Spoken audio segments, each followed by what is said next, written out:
Very few enlistees walk down the demanding path of a battlefield airman. But for a 60-year-old chief, his historical 41-year legacy of this selfless dedication to service is just his way of life. We're a tenth of 1% of the Air Force's population. I mean, we're ground combatants. We're the outliers when you look at the overall mission of the Air Force. I get it. Slightly high.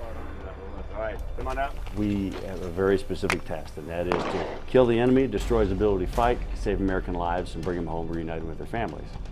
So that hasn't wavered since I came in '74. At age 60, Chief Kester is the oldest and longest-serving pararescueman in United States Air Force history. So back then we didn't have the internet or computers, and it was a whole lot better time. And you actually had to talk face-to-face. You know, worst case, you'd pick up the phone. Back in the day, PJ candidates or students would come from the school over to basic training, and they'd show you a 16mm movie, live footage shot over in Vietnam at the time of different rescue missions. So they'd play that little movie for you. They show of hands, anybody want to try out? Of course, you had no idea what you're getting into. Okay, just stand by, babe. We're coming in to get you. Stand by. They say, come meet us at the pool on Saturday. We'll give you a PT test. Hold your hover.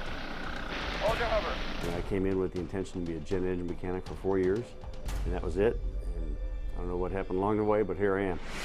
Chief Kester still spends a lot of his time serving by teaching his vast accumulation of knowledge and skills to service members who are preparing to deploy. This is about the most exposed you can possibly be. So this is very much a high-stress scenario. We want to find out what decision they're going to make, whether it's worth exposing themselves, jeopardizes the team, get forward and treat this guy, or if they're going to leave him and come back and get him later on. See how they play it. Tighten that thing up as much as you can. Just crank on it. Hey, Kevin, he's moving! So you really got to watch yourself, your backside, and your wingman, as corny as I know that may sound to some. I don't know that you're ready to go. You've got to be on your toes all the time, eyes up, head on a swivel, looking out for yourself and your teammates, and doing the right thing, both home station as well as in the deployment. Along with battlefield tactics, skills, and survival techniques, Kester believes the connection between the loved ones at home and the brothers in the field are all of equal importance. Two different lives that you live. You just try and maintain a balance. Sometimes it gets a little bit insane because no one's ever happy, because your family at home never really understands what it is you do until they go to a ceremony or they meet some of the old guys that you served with and they start talking about their experiences.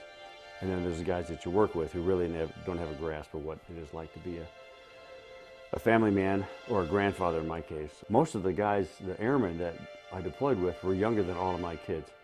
So that is kind of different. It's always a juggling act. You know how every James Bond movie starts out? Guy jumps out of an airplane, and he's coming down, he's fighting his way down, airchute lands right on the spot he needs to land on. Somehow he's on skis, he skis down 2 mountain passes, takes out a couple of bad guys, then he ends up in the water, he's scuba diving through the water, comes up with a sniper rifle, takes out a couple of other people. And the next thing you know, he saves the damsel in distress, the world's all great, and 007 is a winner again. That's how I think it changes. General Hawk Carlisle, ACC commander, said he was more than honored to preside over Chief Kester's retirement ceremony. You know, I thought about doing that like Letterman used to do, that top 10 reasons you know it's time to retire from active duty. Except I lost the list. I couldn't remember what was on it. You know, the purpose of this life, rather our lifestyle, our career, is not to arrive at the end, that being retirement, in a well-wrapped, polished, spiffy-looking package, but rather to slide into home plate, bruised, bloody, and broken, dragging parts behind you, screaming out, "Man, what a hell of a ride!" Well, that's where we're at, and it has been one great ride, and I have absolutely no regrets about that whatsoever.